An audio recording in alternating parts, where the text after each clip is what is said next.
I started this with saying ooh la la. So I think we should end today's conversation with saying, when you're sitting on the Copa del Rey wasting time, it begs a whistle, doesn't it? But Real Madrid, for goodness sake, they didn't just lose the Copa del Rey, but they lost themselves by the end of the match. Heads truly clean and lost. It was a remarkable just meltdown, breakdown. And this was after a good second half performance as well. They did very well in the second half. They were great, weren't they? They were really, really good. There was a few really strong performances in there. The other Tchouaméni, Gula, really impressive. So then for them to completely fall apart like this in this manner, I think it shows that perhaps missing.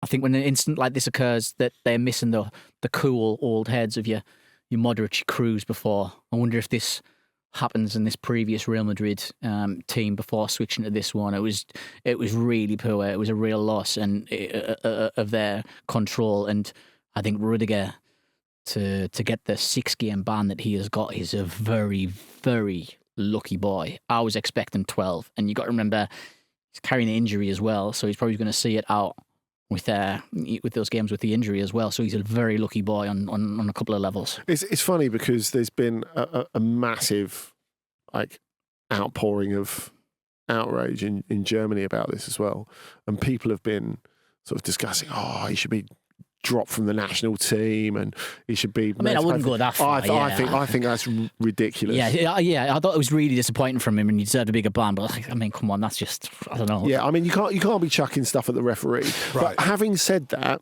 I think framing Rüdiger as the villain in this is the wrong way to look at it. Okay. Basically, he is the product of the whole atmosphere at the club. Yeah. And, you look back and it's sort of a bit reminiscent. And when you talk about the potential of a really long ban, or a quite long ban that could have been a really long ban, it sort of reminds me of Pepe's greatest hits, really. And similarly, we always had the image at the time that Jose Mourinho wound him up as his sort of attack dog. Mm-hmm. He's like, you're the madman, lean into it, go and do crazy stuff for us. And actually, they do the same thing with Rüdiger. Yeah, it's not unheard of. They talk it up. Yeah, Simeone used to do it with Costa as well. He said he's half the player when he's not agitated. So he just creates some little battle mid-game, just with some random middle defender, and he's like, I need something to motivate me here. So he just gives somebody a little knee, gives somebody a little elbow, and then the defender will give it back, and he's like, right, okay, I'm ready now. But you can't be winding up a player like that to be like that, and then when he acts out, go, oh, well, that's him.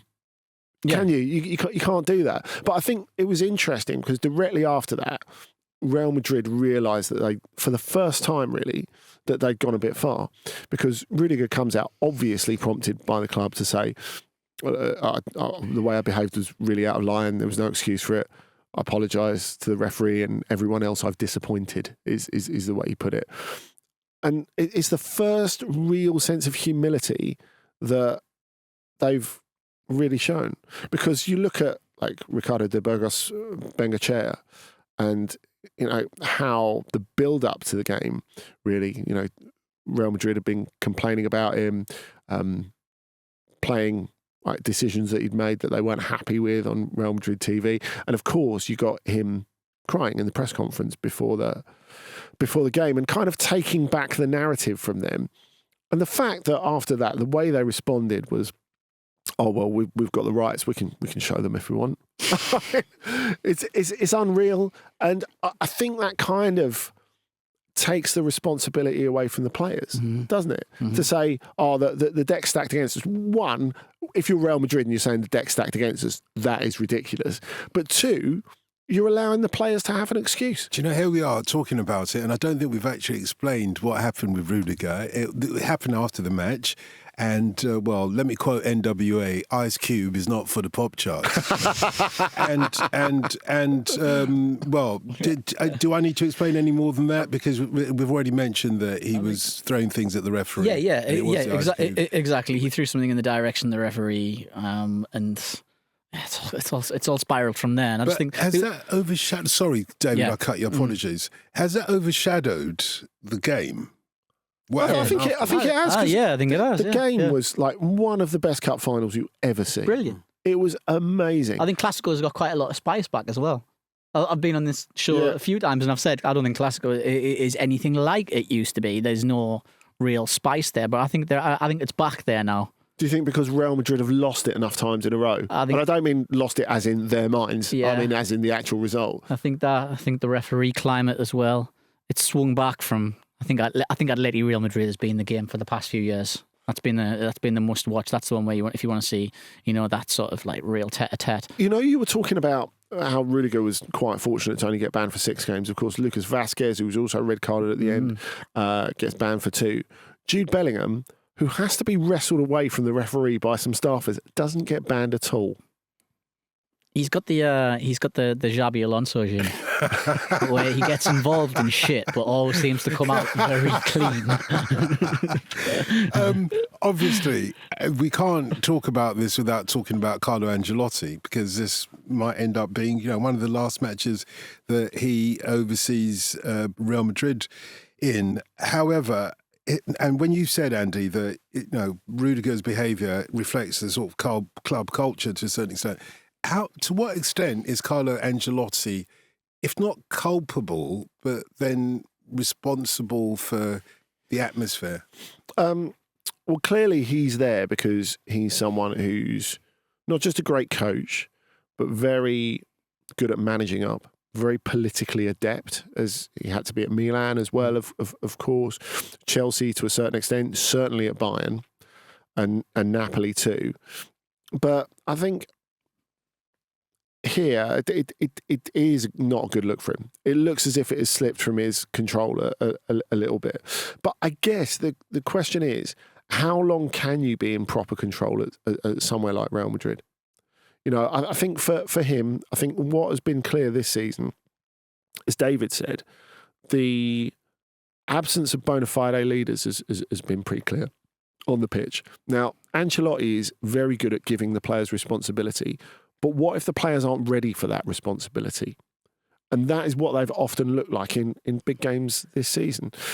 So I think in terms of, like, they played a phenomenal second half in this game, as David said.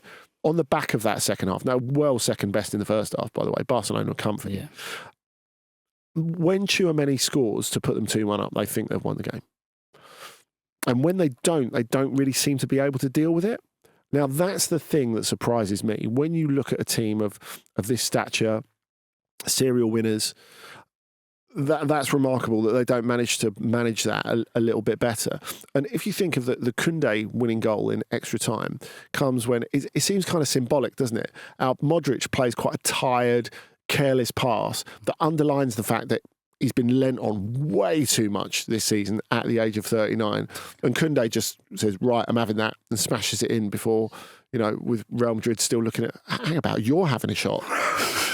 And I think that sort of underlines where they are, really, that they do need to regenerate. That, as we said, like after they lost to Arsenal, they thought they had this rebuild in the bag, but it's nowhere near in the bag.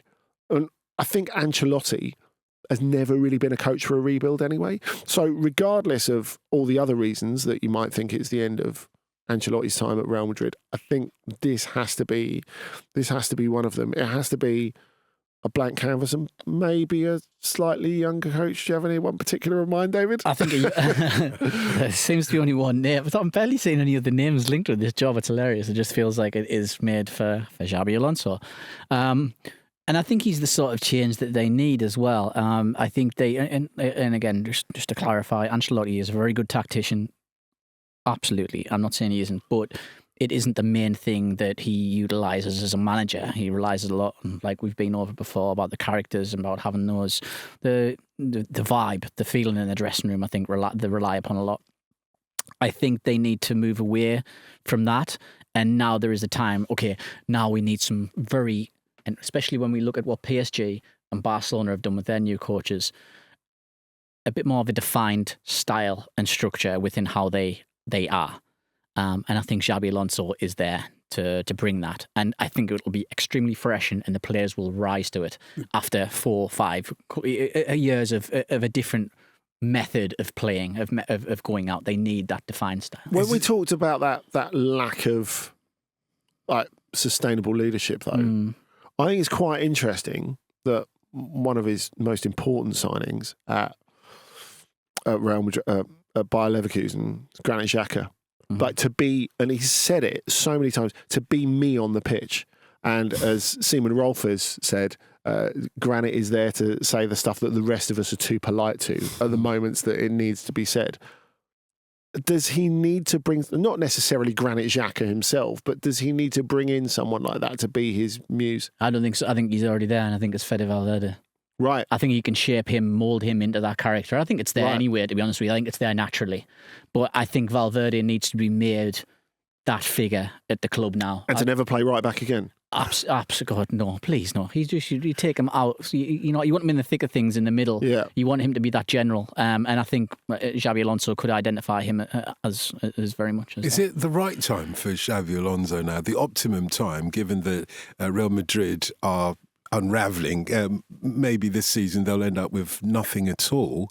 Is that the optimum time for him to be coming in, or would it have been better for him to be riding off the back of Carlo Ancelotti's success, maybe? Even better to come in with it being a mess, because I think that first year pressure isn't there. They're kind of like, well, Barcelona have walked us in the league, Champions League, nowhere near. Xabi, there you go. But like this, it can't really get any worse from this. So you just make some progression with this squad.